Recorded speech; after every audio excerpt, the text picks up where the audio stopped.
Hi, thank you for joining us for our third video in our 3D in 3D breath series, 3 diaphragms in 3 dimensions. And this is our quick, practical video on the top diaphragm, the thoracic diaphragm. So that's where the ribs come from the throat and house around the lungs. So we're going to look at how to connect to a more full 3-dimensional breath through that space. And first things, we're just going to take kind of account of where the body is today and like where you are. So lying flat on a surface, ideally a fairly firm surface because it gives good feedback. And knees can be bent or straight or propped up on the edge of a couch or a chair. And just going to let your hands rest on your ribs, actually on your lower ribs. And we're just going to kind of notice where the ribs, the upper body, the upper back, the shoulders and neck are. So starting down, hands on kind of diaphragm, lower ribs, just noticing how those feel under your hands, like how much they're moving, maybe front to back or side to side. Ideally, they would be moving a little bit in all those directions, but again, we're not going to make changes, we're just kind of noticing. Maybe also noticing how much contact you have in the mat through that space, or how much that space is lifted away from the mat, or how much maybe tension you feel through that part of your back. You can leave your hands there, but just sort of bringing awareness up through the upper back on the mat, through the back of the ribs, the back of the shoulders, noticing, again, without making any changes, noticing how the shoulders are resting on the body or resting on the mat. Like, does it feel like they are heavy and flat? Does it feel like they're pulled, the shoulders are pulled forward into the front of the body? How much of your upper back is in contact with the mat? Like how long is that span of contact? And then lastly, sort of just bringing some awareness up through the back of the neck and the head, and maybe noticing the arc of the neck or the placement of the chin or the head. Like, does it feel like your head is tipped forward? Does it feel like you're resting more on the top of your head than the back of your head? Does the neck feel like it's in a big arch, or does it feel like it's more in a long line? And just getting a general sense of this picture of the diaphragm all the way up through the neck and head. So the changes we're going to make are actually, this is kind of an otter breathing technique. They're actually going to occur with something placed in the chest for a little bit of feedback. So ideally, if comfortable, that's going to be face down flat on the ground. Now that doesn't have to happen. You could also do this standing, facing a wall, and you could place the ball, whatever you're using, against your chest against the wall. That would be if it's not comfortable to get down onto the ground, if it's not comfortable in your neck or shoulders to lie face down, or if maybe there's a baby in the way, and there are really good reasons to do this if you are pregnant, but you could do this standing upright. We're going to flip around, so Susan's going to come up, and we got some props here. So we're going to want one prop under the chest. Here we have a ball, but you could also use a rolled up towel. If you wanted to roll it up nice and firm and snug, and you could place that face down, you would place it lengthwise on the chest, on the breastbone. And then you'll just also, excuse me, we want the hips and the chest to be about equal level. So you will also want to pad up the level of the hips as well. So you could have a couple of folded towels. We have some towels and pads here, or just a folded up firm blanket or a firm pillow would work. So some of these are going to go under the hips. I think probably about right there maybe. And then, so you'll come to lying down with something placed under the hips, the lower belly, the waist, so giving support to the pelvis and kind of to the lower back. And then whatever you're going to use for the top part of that, be it a ball. If you're using a ball, you want the ball to be fairly firm, but not so firm that it causes you pain, right? So a ball, or again, a rolled up towel is really nice. That's often what I'll use because it's really handy. And then you're just going to lay all the way down here, right? Rest on the ball. As far as arm position, you can have, as Susan does, your arms in a goalpost, or you could have your Fingertips crossed with the fingertips resting underneath the forehead for a little support for the head. If you wanted, that would be fine. You could also, if it was more comfortable, have a little tiny folded hand towel or washcloth and place that under your forehead for a little bit of support, just if you wanted to feel like your nose were further away from the ground. All just comfort. So settling in here, here's where we're going to start to make some changes through our breath. The first thing we're going to do, just like in our other videos, is we're going to slow the breath down. So we're going to bring awareness to how quickly we are breathing in and breathing out, and start to expand that just a little bit. So instead of maybe 1 second breath in, 1 second breath out, can that start to turn into maybe 3 seconds, slowly bringing air in, and then also 3 to 4 seconds, slowly letting air out. There is no too long, so as easy and smooth and long as you can make that breath. The more time we have through the breath, the more time we're going to have to make changes within the breath. One note, longer breath doesn't mean bigger breath. So we can take breath for a longer amount of time, but it doesn't mean we're gulping in more air. We're just gently bringing in a smaller amount of air for a longer amount of time.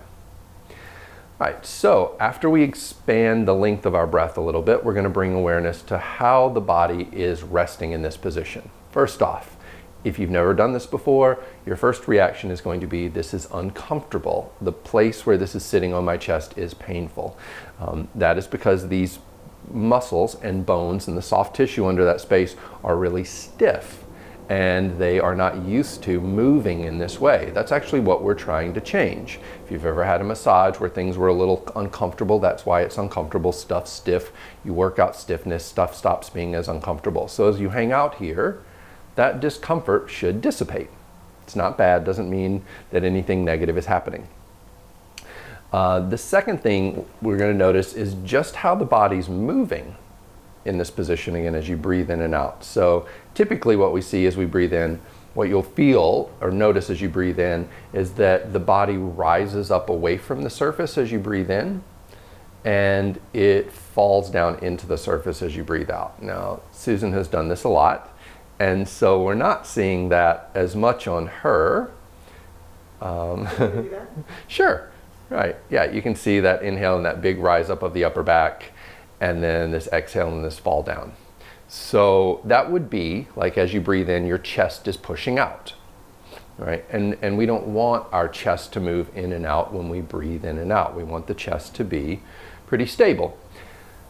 So if we think about the pressure of the rolled towel, the ball in the chest, and you think about the weight of gravity in your body, in that surface, you're going to let yourself really sink into that, which is easiest on an exhale to feel that heaviness, but then also on an inhale, feeling that heaviness. You can imagine this often. If I'm in person with someone, I'll just gently rest a hand on their upper back just to give a little bit of feedback.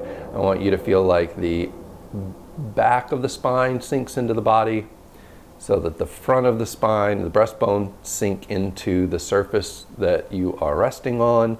And as you breathe in, you should feel like your whole body sort of sinks and drapes over this shape.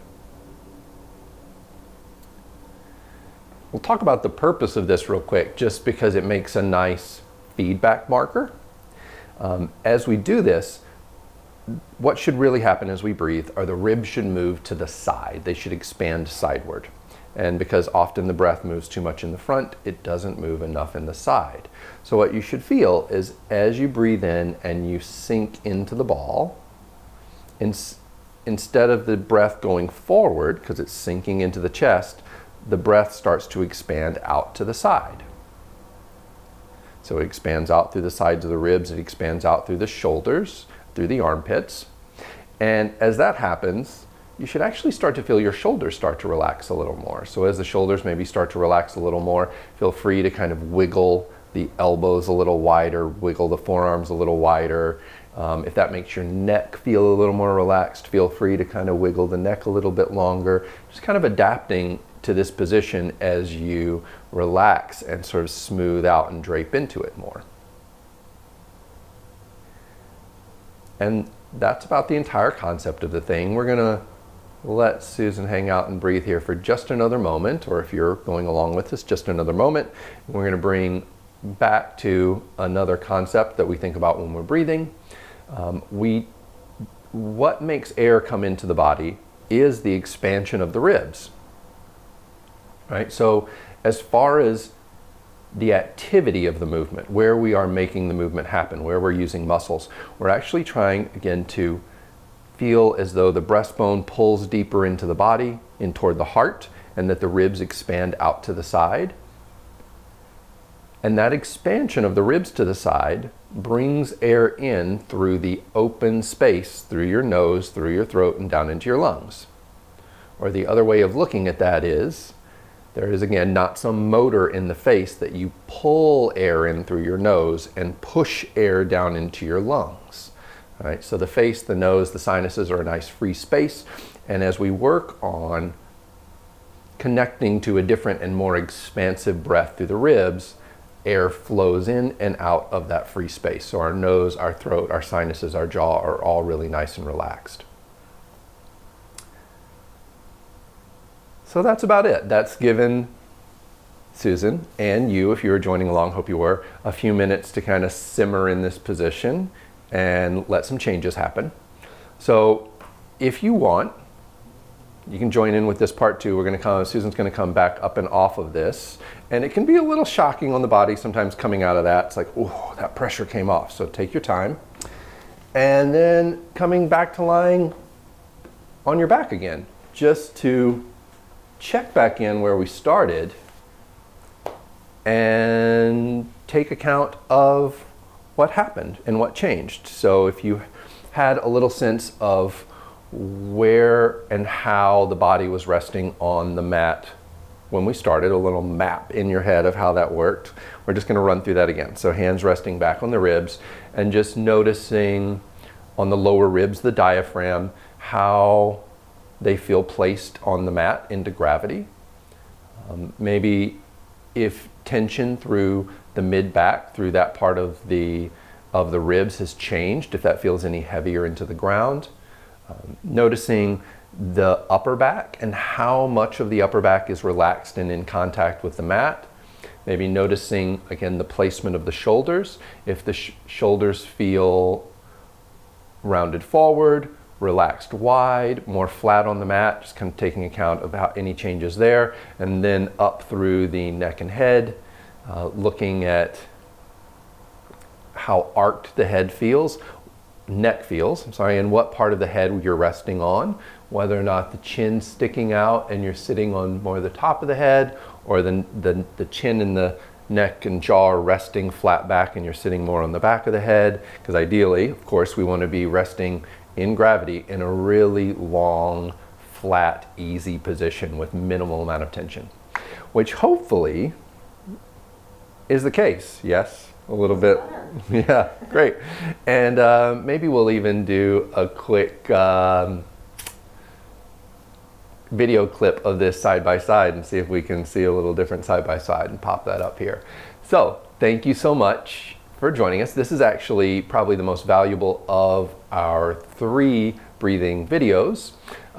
If the first 2 are almost awareness, like loosening up things through the pelvis, loosening up things through the waist, the diaphragm, the lower back. But really, as a day-to-day reset, this is really the breath method that I would put out there to make major changes. Usually all of the other stuff lower down tends to self-correct if you have a little awareness of that as things at the top change. So make this a part of your regular routine. Thank you again for joining in. If you've enjoyed the video, as always, please like, subscribe, share with your friends and loved ones. Get everyone breathing better. Thanks a lot. See you again soon.